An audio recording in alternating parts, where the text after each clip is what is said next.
কাজ আর কাজ। কলমে দিলীপ ঘোষ।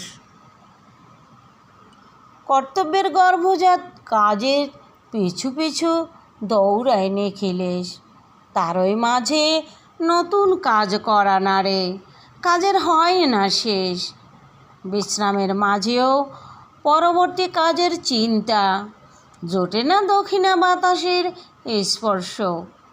রোদে ও জলে হাঁটতে থাকে নিখিলেশ, কর্পূরের মতো উড়ে যায় হর্ষ।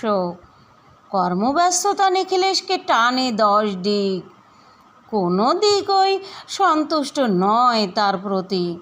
সবাই ভুল বোঝে, অসন্তুষ্ট হয়, কিন্তু কেউই দেয় না কাজ থেকে বিরতি। কাজের চাপে সামাজিক সম্পর্কগুলো পরিবর্তিত হয় হলুদ রঙে। অসহায় পায়চারি করে আন্তরিকতার ঘরে, মানবিকতা ঘোমটা দেয় কাজের সঙ্গে। ধন্যবাদ।